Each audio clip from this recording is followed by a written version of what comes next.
Hi, it's Jen here, and I wanted to share a little reality break.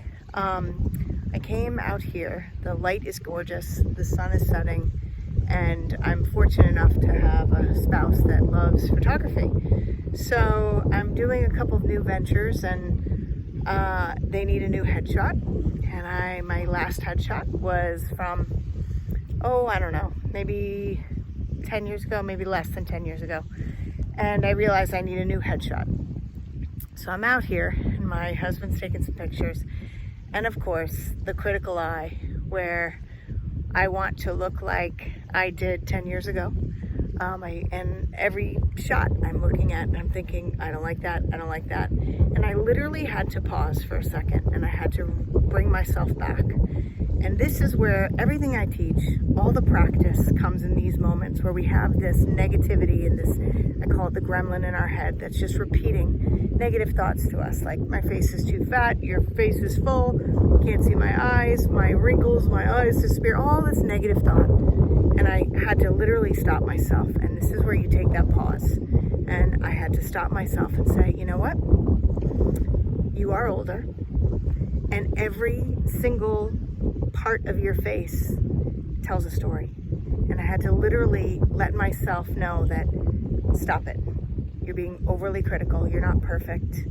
Let your eyes smile. That's the part of me that I like the most, is my eyes. Let your smile be real. And let your face tell a story. And that's where I have to just say, let it be enough in this moment. Stop being so overly critical. Are people really going to look at my face and analyze me and decide if I'm worthy? Or is it my smile, my eyes, and the invitingness of my face that's going to bring people in? And this is where I had to just bring myself back. And to have a moment where I can sit and say, this is stunning. Be here right now.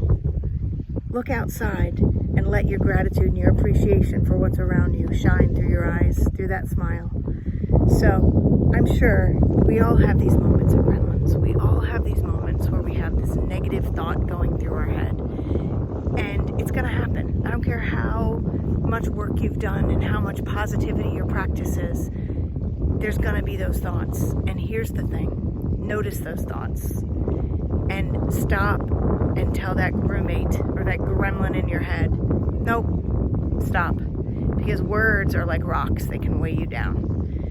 And sometimes I even like to have that visual. And I do this with clients a lot, and I've done this with myself, where I have a vase or a jar that I put stones in or rocks in when I have those negative, heavy thoughts. Because those thoughts can weigh us down like rocks. And we have to start to shift those thoughts and shift the way that we speak to ourselves and shift the thoughts in our head and shift them to being more positive or a different perspective. So I always ask those thoughts, is that true? This is Byron Katie's work. Is that true? Is it always true? When is it not true?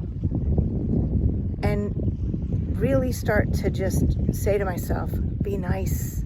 When I have those thoughts in my head, things that I say to myself sometimes that I would never say to another person, check. That's where I have to check myself and check those thoughts and say, nope, this is not true. This is not something that I would say to anybody else. So why am I doing that to myself? Why am I allowing these thoughts to come into my own head? And I have to just start to give myself a little self-compassion and be gentle and be nice. Are there times where my face is fuller? Yes. Do I know it? Yes. Does it make me less of a person? No. Do I have a little more wrinkle in my eye? Yes. But I also have a lot of personality in my eyes. Sorry, that was too close. Anyway, this is just a little mindful moment to shift our thoughts when we have some of those negative thoughts in our head. When we start talking not so nicely to ourselves, or we start to think catastrophically, or we start to think negatively, how do we shift that in our brain? How do we shift that in our head? And it starts first with you noticing, and then just asking yourself some questions, and then just being kind to yourself and giving yourself some compassion, and tell yourself, no, that's not true. Even if you feel it in the moment, you have to look at yourself and say, you are beautiful just the way you are. allow yourself to just be who you are in that moment. Imperfections at all. But stop the nastiness that goes into that brain and start shifting that to a little bit more positive, a little bit more kindness. That's where it all starts. That's where you can start to take back control of those thoughts, take back control of your mind and shift, little mind shift to shift the perspective. Hope this helps. Nobody's perfect. We're all just doing the best we can in the moment. And for me, I just want to be healthy. I want to be happy. And I think that's where most people are. Be well, everyone.